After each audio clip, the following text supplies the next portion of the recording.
I still hear the tapping at night. It never stops. No matter how far I run, I feel it, tap tap, just behind me. It all started a year ago, when I visited my uncle's village in Okiti village in Nigeria. It was a small, quiet place, tucked far from the city. I hadn't been there in years, and I was looking forward to reconnecting with family. My uncle was the village elder, respected and wise, and people always came to him for advice or help. One night, after a long day of catching up with family, I noticed an old staff leaning against the wall in his house. It was nothing special at first glance, just a wooden stick, with strange carvings along its length. I was curious, so I asked him about it. He didn't answer right away. His face grew tight, and he glanced at the staff like it was something dangerous. Then, without looking at me, he whispered, "It's the Horebu. It's been in our family for generations. Never touch it." I thought he was joking. A staff. What could be so dangerous about a piece of wood? But the look in his eyes made me uneasy, so I left it alone. That night, I couldn't sleep. I kept hearing faint tapping sounds, like footsteps pacing outside. I thought it was the wind, or maybe some animals, but when I looked out the window, the night was still. There was nothing there. The sounds got louder, and soon it was clear it wasn't just random noise. It was the same sound, over and over. Tap tap, tap tap, slow and steady, like something was walking around the house. I told my uncle the next morning, expecting him to laugh it off. Instead, his face drained of color. He didn't say much, just muttered, "It's looking for someone." That evening, I couldn't resist.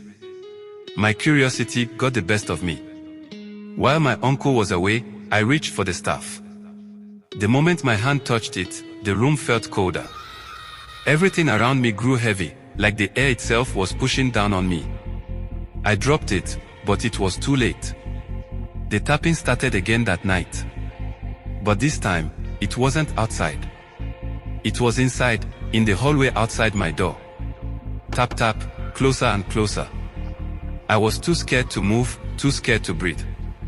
The door creaked open, and I swear, in the dark, I saw a figure. Tall, thin, with hollow eyes and long, bony fingers wrapped around the staff. It didn't come closer, but I knew it was waiting for something. The next morning, I told my uncle everything. His face went blank, like he knew this would happen. He told me the truth then, about the Horebu. It wasn't just an old family relic. It was a cursed object, passed down from generation to generation. Whoever touched it would be followed by the spirit tied to it, a restless soul that seeks to claim a new owner. I tried to leave the village the next day, but no matter where I went, the tapping followed. In the city, in the countryside, it's always there.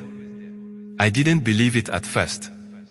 I thought maybe it was just in my head, like I was imagining the sounds. But when I got back to the city, I tried to forget about it, tried to go back to my normal life. For a few days, everything seemed fine. But then one night, the tapping returned. At first, it was faint. I thought maybe it was someone outside, maybe a neighbor. But when I looked out the window, the street was empty. No footsteps, no late night walkers. Just that sound. Tap tap, slower this time, like it knew I was listening. I locked all the doors, turned on all the lights, but it didn't stop. The sound wasn't coming from outside anymore. It was inside my apartment. I could hear it moving across the floor, through the hallway. And then it was right outside my bedroom door. I didn't sleep that night. I just sat on my bed, staring at the door, waiting for it to open. It didn't. But the tapping didn't stop either.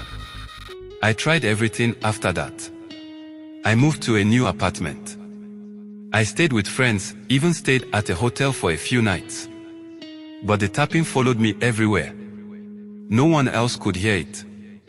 I'd ask, but they'd just look at me like I was crazy. I started to feel like I was going insane. Then, one night, something changed. The tapping stopped for a few hours. I thought maybe, finally, it was over. But when I woke up, I found the staff at the foot of my bed. I hadn't seen it since I left the village. I had no idea how it got there. I tried to burn it.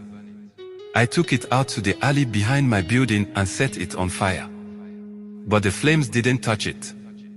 It didn't even get warm. I tried to break it, snap it in half, but it didn't even crack. No matter what I did, it wouldn't go away. The worst part is, the figure is getting closer now. Every night, it comes a little nearer. I see it sometimes, standing at the end of the hall, just out of reach. It doesn't move, just watches. I know it's waiting, but for what, I don't know. I tried asking my uncle for help, but he hasn't responded to my calls.